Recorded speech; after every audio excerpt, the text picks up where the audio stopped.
Hello प्यारे साथियों, कैसे हैं आप? आशा करता हूँ मस्त होंगे, स्वस्थ होंगे और ज़बरदस्त तरीके से अपनी प्रिपरेशन कर रहे होंगे। तो नमस्कार साथियों, मैं अभय आपके अपने YouTube channel study related Ram में आपका बहुत बहुत स्वागत करता हूँ। जैसा कि भाई आपको पता है कि आरपीएफ एसआई कांस्टेबल को बेस बनाकर हम आपके लिए जीके जीएस का प्रैक्टिस सेट रोजाना कवर करा रहे हैं। एक प्रैक्टिस सेट दे रहे हैं जीके जीएस का और एक आपका साइंस का प्रैक्टिस सेट करा रहे हैं। ठीक है, तो ये वही क्वेश्चन है जो कि आपके एक्सपेक्टेड और आपके रेलवे ने पूछे हैं। तो जो भी स्टूडेंट हमारे चैनल पर नया है, चैनल को सब्सक्राइब कर लें, बगल में जो बेल आइकन है, घंटे का निशान है, उसको ऑल पर क्लिक कर लें। ठीक है, अगर भैया आपको इसका पीडीएफ चाहिए कि सर इसका पीडीएफ कहाँ पर मिलेगा, तो पीडीएफ हमारे टेलीग्राम चैनल पर मिल जाता है। टेलीग्राम चैनल की लिंक वीडियो के डिस्क्रिप्शन में लगी हुई है, क्योंकि वीडियो के तुरंत बाद आपका पीडीएफ प्रोवाइड करा दिया जाता है। तो चलिए बिना देरी के वीडियो को स्टार्ट करते हैं। इसमें हमारा पहला क्वेश्चन है, भारत के पूर्व राष्ट्रपति ज्ञानी जैल सिंह की समाधि कहाँ पर है? देखो, अगर समाधि के बारे में बात करें, देखो शक्ति स्थल कहाँ किसकी है भैया? तो शक्ति स्थल हो जाएगी आपके इंदिरा गांधी की है। किसकी है?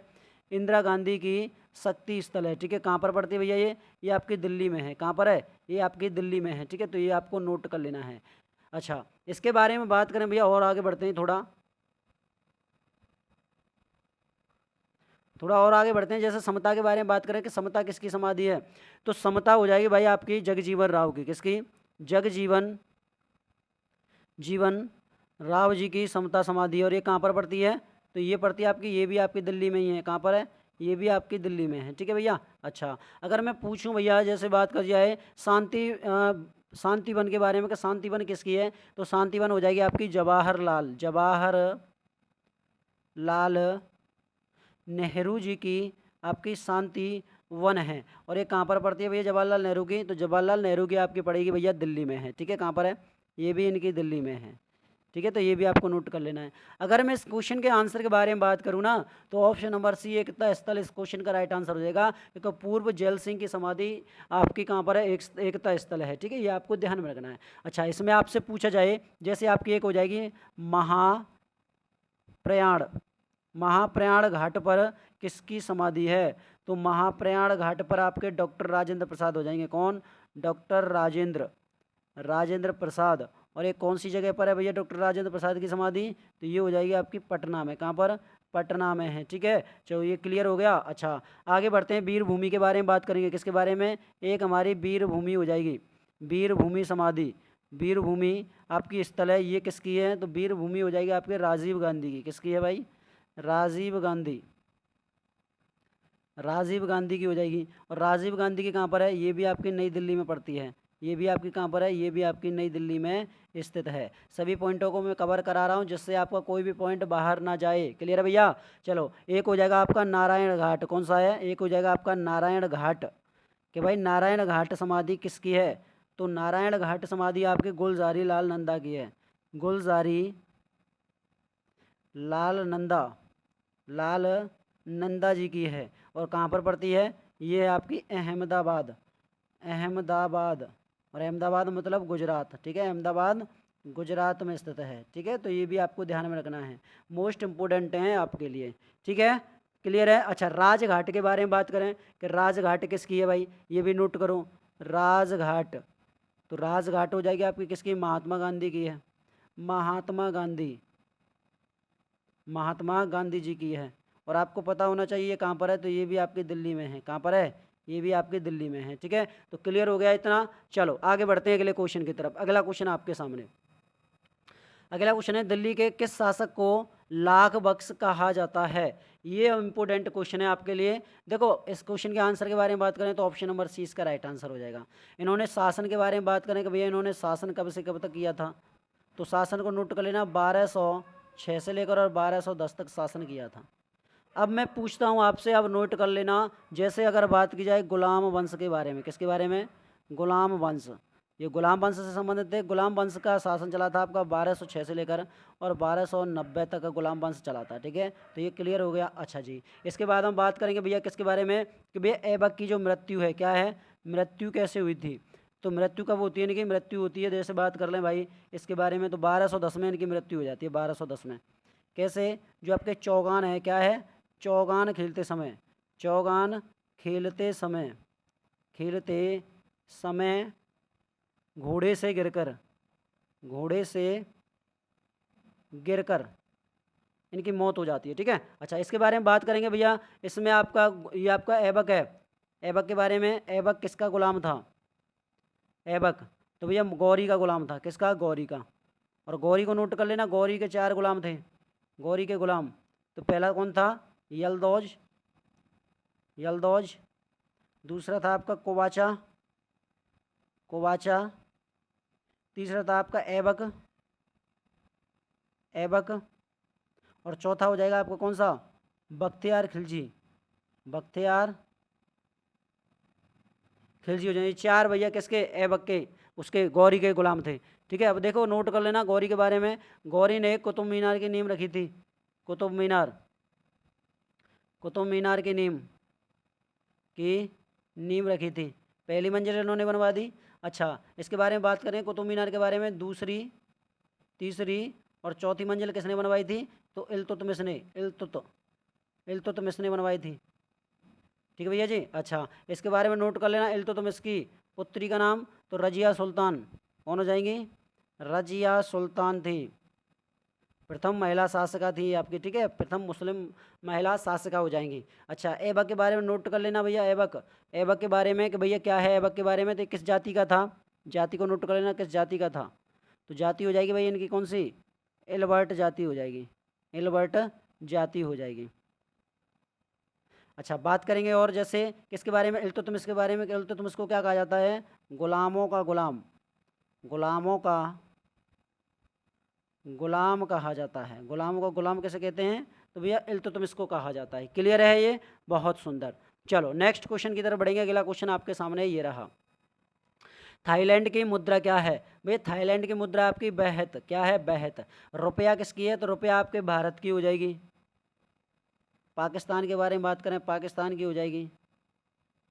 तो ये क्या है? ये रुपया है। अच्छा युआन के बारे में बात करें, युआन किसकी है?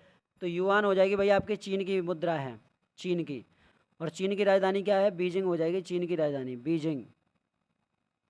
ठीक है, येन किसकी है? तो येन हो जाएगी आपकी जापान की, जापान की। और जापान की मुद्रा क्या है? सॉरी राजधानी टोक्यो, टोक्यो राजधानी हो जाएगी। ठीक है भैया, चलो आगे बढ़ते हैं। थाईलैंड की राजधानी क्या है भैया? थाईलैंड के बारे में किसकी राजधानी क्या है? राजधानी, तो राजधानी के नाम पे बात आ जाए तो आपका आंसर आना चाहिए बैंकॉक। कौन सी है? बैंकॉक है। ठीक है, तो थाईलैंड की राजधानी हो जाएगी। ऑप्शन नंबर ए इस क्वेश्चन का बिल्कुल राइट आंसर हो जाएगा। नेक्स्ट क्वेश्चन की तरफ बढ़ेंगे। अगला क्वेश्चन आपका खाद्य अवशिष्ट सूचकांक क्या है? खाद्य अवशिष्ट सूचकांक 2024 किस संस्था द्वारा जारी की गई है? तो भैया वो जारी की गई है आपके UNEP। और इसकी स्थापना के बारे में बात करें कि इसकी स्थापना कब होती है? नोट करते जाना भैया ये कॉपी में। ठीक है, इसकी स्थापना होती है आपकी 1972 में, 1972 में इसकी स्थापना होती है। ठीक है, इसके मुख्यालय के बारे में बात करें, इसका हेड क्वार्टर कहाँ पर पड़ता है UNEP का? तो हेड क्वार्टर है आपका नैरोबी में, नैरोबी। अब नैरोबी कहाँ पर पड़ती है भैया? ये पड़ती है आपकी केन्या में पड़ती है, केन्या में पड़ती है। ठीक है भैया, चलो तो क्लियर हो गया, ये बिल्कुल क्लियर हो गया होगा। अगर बात करें हम IUNC के बारे में, भैया इसकी स्थापना कब होती है? IUCN के बारे में कि इसकी स्थापना कब होती है? तो IUCN की स्थापना होती है आपके 5 अक्टूबर 1948 में, 1948 में इसकी स्थापना होती है। WWF के बारे में बात करें कि भैया WWF की स्थापना कब होती है? तो ये भी नोट कर लेना WWF की। तो इसकी स्थापना होती है आपकी 29 अप्रैल 1961 में। ठीक है, और बात करें UNDP की, UNDP तो UNDP की स्थापना के बारे में नोट कर लेना। इनकी स्थापना होती है आपकी 22 नवंबर 1965 में इसकी स्थापना हो जाती है। ठीक है, तो ये भी आपको ध्यान में रखना है, मोस्ट इंपोर्टेंट है आपके लिए। क्लियर है ये सब का सब? बिल्कुल क्लियर हो गया होगा। नेक्स्ट क्वेश्चन की तरफ बढ़ेंगे। इसका अर्थ क्या होता है UNEP का? कि संयुक्त राष्ट्र पर्यावरण कार्यक्रम। ठीक है भैया, चलो नेक्स्ट क्वेश्चन बताइएगा। PDF आपको दी जाएगी तो टेलीग्राम चैनल पर दी जाएगी, और टेलीग्राम के लिंक वीडियो के डिस्क्रिप्शन में लगी हुई है, वहाँ से आप ज्वाइन कर सकते हो। क्लियर है? चलो 1 अप्रैल 2024 को किस राज्य ने अपना स्थापना दिवस मनाया है? 2024 को वो बनाया भैया आपके उड़ीसा ने। किसने? उड़ीसा ने। अब उड़ीसा का गठन के बारे में बात करें कि भैया इसका गठन कब होता है? तो उड़ीसा का गठन होता है भाई, आप नोट कर लेना उड़ीसा के बारे में, 1 अप्रैल 1936 में, 1 अप्रैल 1936 में उड़ीसा का गठन होता है। ठीक है, अब मैं आपसे बार बार पूछता हूँ, जैसे असम के बारे में बात करें, असम का गठन कब हुआ, तो असम का गठन होता है आपका 26 जनवरी 1950 में असम का गठन। मणिपुर के बारे में नोट करो कि मणिपुर है, क्या है, मणिपुर है, मणिपुर का गठन कब किया है, तो मणिपुर का गठन बताओ भैया, आप कमेंट बॉक्स में बताओ इसका। मिजोरम के बारे में, मणिपुर और मिजोरम इन दोनों का गठन आपका एक साथ में हुआ है, कब हुआ था, 21 जनवरी 1972 में, 21 जनवरी 1972 में इन दोनों का गठन होता है। ठीक है, अच्छा बात करेंगे भाई, हम आपसे पूछते हैं जैसे त्रिपुरा का गठन, क्या है, त्रिपुरा का गठन कब होता है, तो ये आपको ध्यान में रखना है। त्रिपुरा का गठन होता है आपका 21 जनवरी 1972 में, 21 जनवरी 1972 में किसका गठन हुआ, त्रिपुरा का। ठीक है, अरुणाचल प्रदेश के बारे में बात करेंगे, अरुणाचल प्रदेश का गठन, तो ये भी आपको ध्यान में रखना है, अरुणाचल प्रदेश का गठन कब होता है, इसका होता है आपका 20 फरवरी 1987 में, 20 फरवरी 1987 में अरुणाचल प्रदेश का गठन होता है। बिहार की तरफ चलेंगे, बिहार का गठन किसका, बिहार का गठन, कि भैया जी बिहार का गठन कब होता है, तो ये नोट कर लेना बिहार के गठन के बारे में, इसका गठन होता है बिहार का 1950 में, कब, 1950 में गठन होता है। क्लियर है, चलो आगे बढ़ेंगे। जैसे एक आपका एक छत्तीसगढ़ और लिख लो, छत्तीसगढ़ का गठन कब हुआ, 1 नवंबर 2000 को, 1 नवंबर 2000 को। और भैया यहीं पर 1 नवंबर 2000 को किसका गठन होता है, उत्तराखंड का, किसका, उत्तराखंड का। ठीक है, तो इसका हो जाएगा, ये क्लियर कर लेना भैया। ठीक है, ये आपको क्या कर लेना है, क्लियर कर लेना है। क्लियर है ये आपका। अच्छा ये एक नहीं है उत्तराखंड का, तो आपका 9 क्या है, 9 को हुआ था, 9 अक्टूबर 2000 को। ठीक है, तो ये आपको ध्यान में रहेगा। अच्छा यूपी के बारे में बात करें, उत्तर प्रदेश का गठन, उत्तर प्रदेश का, तो 24 जनवरी 1950। तो ये आपको ध्यान में रखना है, वेरी वेरी मोस्ट इंपोर्टेंट है आपके एग्जाम के लिए। अगले क्वेश्चन की तरफ बढ़ेंगे। अगला क्वेश्चन है आपके लिए, हाल ही में 2 हस्तियों को पहला उत्तर प्रदेश गौरव सम्मान 2023-24 प्रदान किया गया है। तो 2023-24 के बारे में बात करें ना, तो उपरोक्त तो दोनों हो जाएंगे, कौन कौन है, एक तो आपके नवीन तिवारी हैं और एक आपके डॉक्टर ऋतु करधन श्रीवास्तव हैं। ठीक है, तो ऑप्शन नंबर सी इसका राइट आंसर होगा। अच्छा इसका पुराना नाम क्या था, गौरव सम्मान का पुराना नाम नोट करो, गौरव सम्मान का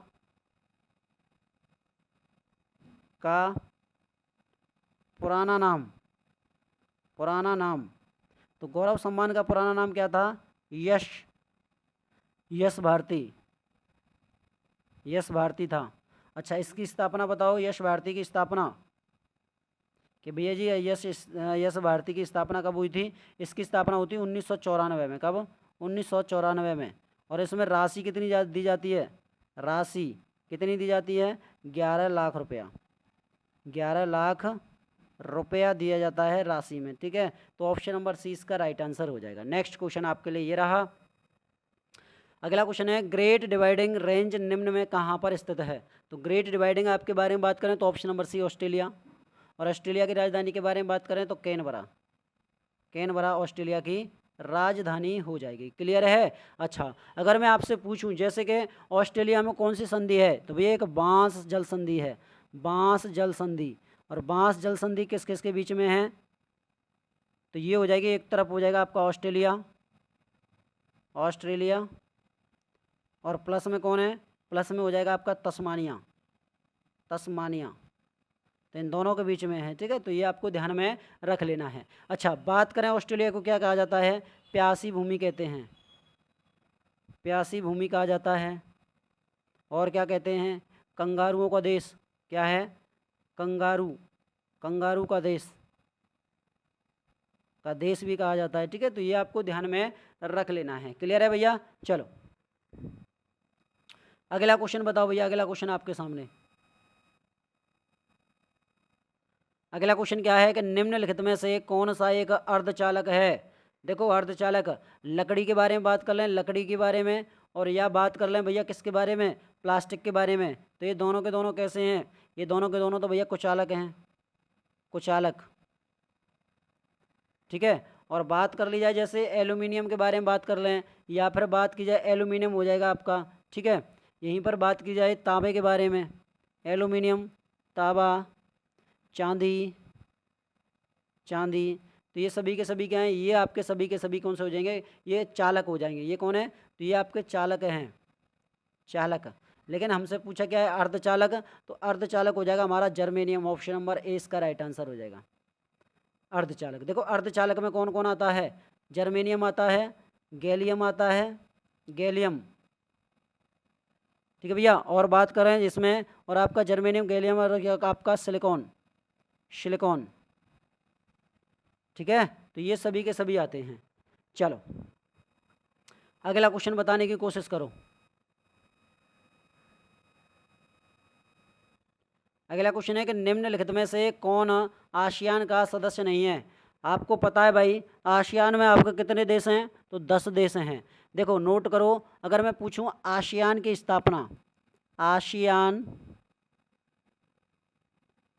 की स्थापना, तो आसियान की स्थापना कब होती है, ये होती है आपकी 8 अगस्त को, 8 अगस्त 1967 में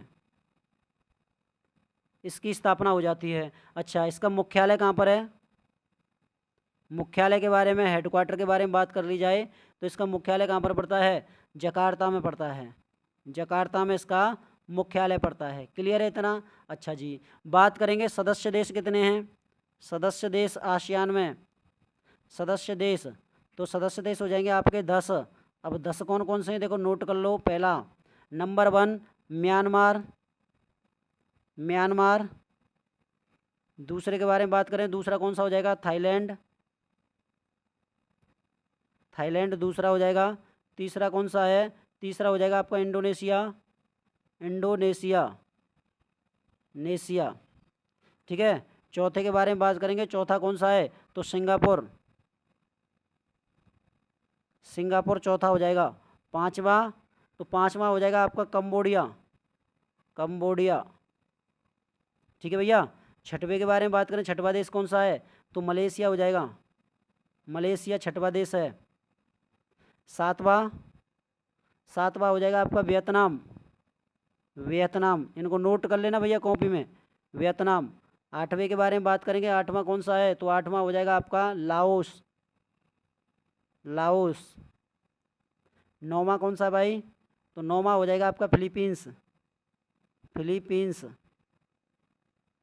ठीक है। और 10वें के बारे में बात करें तो 10वां कौन सा है, तो वो हो जाएगा आपका बुरनई, बुरनई। ठीक है। तो ये आपके 10 हैं। अब देखो इसमें से कौन सा मैच कर रहा है, सर इसमें से तो हमारा मैच कर रहा है ऑप्शन नंबर डी, भारत नहीं है। क्या है इसका हिस्सा, भारत नहीं है। ये तीनों को तीनों भारत हिस्सा हैं। ठीक है, आसियान के। चलो अगला क्वेश्चन है, हाल ही में सीबीआई के संयुक्त निदेशक कौन बने हैं। सीबीआई, देखो अगर बात कर ली जाए सीबीआई के बारे में, तो सीबीआई का आदर्श वाक्य, सीबीआई का आदर्श वाक्य क्या है, आदर्श वाक्य सीबीआई का क्या है, तो आपका आंसर आना चाहिए क्या, तो उद्योग निष्पक्षता, उद्योग निष्पक्षता, निष्पक्षता और अखंडता, और अखंडता। ठीक है। अच्छा, अगर मैं पूछूं इसकी स्थापना के बारे में कि भैया जी इसकी स्थापना कब होती है, तो आपका क्या आंसर आना चाहिए, इसकी स्थापना होती है 1 अप्रैल 1963 में, 1 अप्रैल 1963 में। ठीक है। अच्छा, किस समिति पर, कि किस समिति पर, किस समिति पर, समिति पर, तो आपकी कौन सी समिति हो जाएगी, ये भी नोट कर लो। तो वो समिति हो जाएगी आपकी कौन सी, संथानम, संथानम समिति पर। ठीक है भैया। अच्छा, आपसे पूछा जाए कि वर्तमान अध्यक्ष कौन है, वर्तमान अध्यक्ष, वर्तमान सीबीआई अध्यक्ष कौन है, तो आपका आंसर आना चाहिए क्या, सर इस क्वेश्चन का आंसर हो जाएगा आपका प्रवीण सूद। कौन है? प्रवीण सूद हैं। ठीक है। अच्छा, अगर मैं इस क्वेश्चन के आंसर के बारे में बात करूं तो क्या आंसर जाएगा? ऑप्शन नंबर बी, अनुराग कुमार इस क्वेश्चन का राइट आंसर हो जाएगा। बी वाले बिल्कुल सही है जिनका बी आंसर आ रहा है। ठीक है भैया, चलो नेक्स्ट क्वेश्चन की तरफ बढ़ेंगे। वीडियो काफ़ी हेल्पफुल होने वाली है, पीडीएफ की टेंशन ना लीजिएगा। पीडीएफ आपको टेलीग्राम चैनल पर मिल जाती है और टेलीग्राम चैनल की लिंक वीडियो के डिस्क्रिप्शन में लगी हुई है। पहले आपको वीडियो जरूर देखनी पड़ेगी क्योंकि वीडियो से ही आपको पीडीएफ समझ में आएगी कि इसमें बोला क्या गया है। ठीक है, चलो हाल ही में किस राज्य के प्रसिद्ध झांसी क्राफ्ट को जीआई टैग मिला है? तो वो मिला है आपके option number A, Uttar Pradesh को मिला है। किसको? उत्तर प्रदेश को। ऑप्शन नंबर ए इसका राइट आंसर हो जाएगा। नेक्स्ट क्वेश्चन आपके लिए ये रहा, भारतीय भूभौतिकीय अनुसंधान संस्था कहाँ पर स्थित है? तो ये आपकी हैदराबाद में। अगर पूछा जाए इसकी स्थापना कब की गई थी तो स्थापना को नोट कर लेना 1961 में। कब? 1961 में इसकी स्थापना की गई थी। क्लियर है। नेक्स्ट क्वेश्चन आपके लिए ये रहा, निम्नलिखित में से कौन कण्व वंश का संस्थापक था? देखो अगर मैं इस क्वेश्चन के आंसर के बारे में बात करूं तो ऑप्शन नंबर सी, वासुदेव हो जाएंगे। और राजधानी के बारे में बात करेंगे, भैया राजधानी क्या बनाई थी इन्होंने? राजधानी, तो राजधानी क्या बनाई थी? तो वो बनाई थी आपकी विदिशा। कौन सी हो जाएगी? विदिशा। ठीक है, विदिशा राजधानी बनाई थी। अच्छा, इस वंश का अंतिम शासक कौन था? अंतिम शासक, अंतिम शासक कौन हो जाएगा? तो वो हो जाएंगे आपके सुशर्मन, सुशरमन। ठीक है। अच्छा, बात करें इसमें, जैसे बात कर ली जाए कि भैया क्या है कि शुंग वंश का अंतिम शासक कौन था? शुंग वंश का, शुंग वंश का अंतिम शासक, अंतिम शासक के बारे में बात कर रहे हैं तो कौन हो जाएंगे अंतिम शासक? वो हो जाएंगे आपके देवभूति, देवभूति। ठीक है। अच्छा, देवभूति की जब हत्या के बारे में बात आई कि हत्या किसने की थी, तो हत्या की थी भैया आपके किसके? इसने सेनापति था, सेनापति, इन्हीं का सेनापति था। और उनका नाम क्या है भैया? वो हो जाएंगे आपके वासुदेव, वासुदेव। ठीक है, तो ये आपको ध्यान में रख लेना है। ऑप्शन नंबर सी इसका राइट आंसर हो जाएगा। नेक्स्ट क्वेश्चन आपके लिए ये रहा, निम्नलिखित में से किस राज्य में पक्के बाघ अभ्यारण्य स्थित हैं? पक्के बाघ, तो वो हो जाएंगे आपके अरुणाचल प्रदेश में। ठीक है, अरुणाचल, अरुणाचल प्रदेश में है। देखो अरुणाचल प्रदेश में और कौन सा है? एक हो जाएगा आपका नामदफा, नामदफा हो जाएगा। और हो जाएगा आपका कौन सा? Mailing national park, mailing. ये दोनों के दोनों अरुणाचल प्रदेश में हैं। असम के बारे में बात करें, असम में कौन सा पड़ता है? तो असम में पड़ता है आपका एक तो हो जाएगा आपका नामेरी, नामेरी हो जाएगा। मानस के बारे में बात करें, मानस हो जाएगा, नामेरी मानस हो जाएगा। और आपका डिब्रू, कौन सा हो जाएगा भैया? डिब्रू, डिब्रू शेखोवा, शेखोवा, डिब्रू शेखोवा। तो ये आपके असम में पड़ते हैं। अगर बात कर लो मिजोरम के बारे में, तो मिजोरम में कौन सा पड़ता है? तो मिजोरम में पड़ता है आपका कौन सा? फोंगपुई, फोंगपुई। और इसी को किस नाम से जाना जाता है? इसे ब्लू माउंट के नाम से जानते हैं। ठीक है। आंध्र प्रदेश के, तो आंध्र प्रदेश का हो जाएगा आपका नामदफा। अच्छा, आंध्र प्रदेश का नामदफा नहीं है, वो तो आपका अरुणाचल प्रदेश का है। ठीक है, आंध्र प्रदेश का हो जाएगा, जैसे बात की जाए पापीकोंडा, पापीकोंडा हो जाएगा। ठीक है। और बात कर ली जाए जैसे वेंकटेश्वर आपका, तो ये आपके आंध्र प्रदेश के हैं। स्वतंत्रता के बाद भारत के पहले वित्त मंत्री कौन थे? स्वतंत्रता के बाद भारत के पहले वित्त मंत्री तो आर के षणमुखी शेट्टी इस क्वेश्चन का राइट आंसर हो जाएगा। ठीक है। अच्छा, अगर बात की जाए कि बजट कौन से आर्टिकल में है, तो आर्टिकल 112 में दिया गया है, 112 में है। नेक्स्ट क्वेश्चन की तरफ बढ़ेंगे। अगला क्वेश्चन है, निम्नलिखित में से कौन सा भारतीय शहर तीनों ओर से समुद्र से घिरा हुआ है? तो तीनों ओर से घिरा हुआ है आपका कन्याकुमारी, डी इसका पर ताला लगा दो।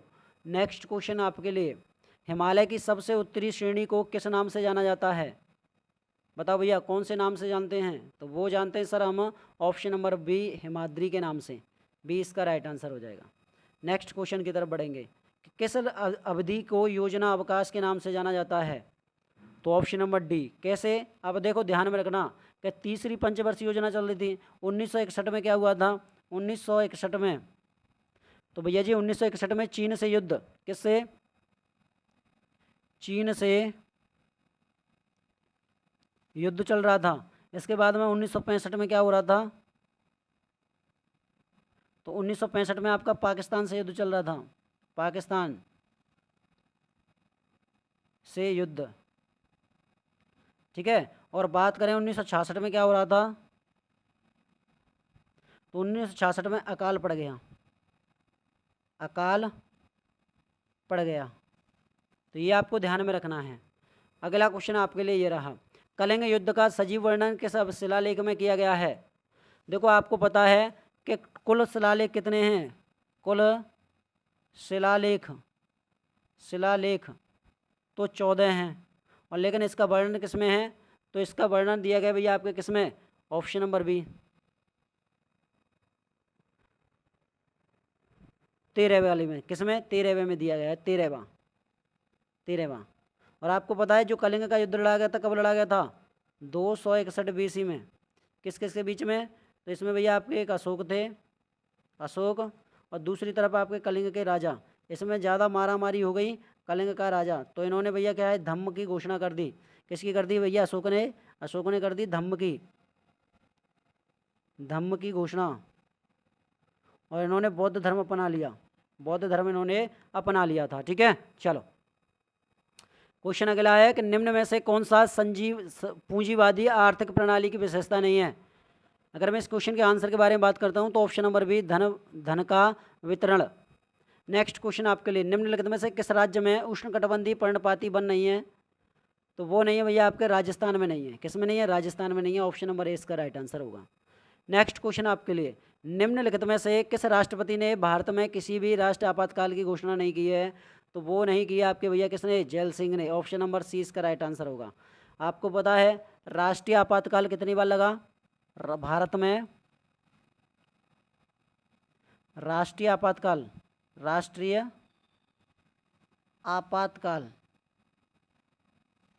कितनी बार लगा है सर? 3 बार लगा है। अब 3 कौन कौन बार लगा है? देखो पहला लगा था आपका 1962 में। 1962 में क्या हो रहा था भैया? चीन से युद्ध चल रहा था। दूसरे को नोट कर लेना, दूसरा हो रहा था आपका 1971 में, चीन से युद्ध, जो आपका किसे? पाकिस्तान से युद्ध चल रहा था। और तीसरा हो जाता है आपका कब? 1975 में, इसमें आपकी आंतरिक गड़बड़ी के कारण। चलो, सामुदायिक विकास कार्यक्रम का आरंभ कब किया गया था? तो इसका आरंभ किया गया था ऑप्शन नंबर डी 1952 में, ठीक है भैया।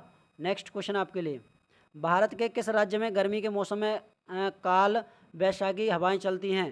तो वो चलती हैं आपके ऑप्शन नंबर सी, पश्चिम बंगाल में। सतीश धवन अंतरिक्ष केंद्र कहाँ पर स्थित है? और इस क्वेश्चन का आंसर आपको कहाँ पर बताना है? कमेंट बॉक्स में बताना है कि इस क्वेश्चन का आंसर क्या हो जाएगा। आपको वीडियो कैसी लगी कमेंट बॉक्स में जरूर दीजिएगा। वीडियो अच्छी लगे तो वीडियो को ज़्यादा से ज़्यादा शेयर, लाइक, और चैनल पर नए तो चैनल को सब्सक्राइब करके बेल आइकन प्रेस जरूर कर लीजिएगा, ठीक है। और आपको भैया इसके पीडीएफ के बारे में बात करें कि सर इसकी पीडीएफ कहाँ पर मिलेगी? पीडीएफ मिलेगी हमारे टेलीग्राम चैनल पर, और टेलीग्राम चैनल के लिंक वीडियो के डिस्क्रिप्शन में लगी हुई है, ठीक है। तो मिलते हैं भाई नेक्स्ट वीडियो में, तब तक के लिए जय हिंद दोस्तों, जय भारत।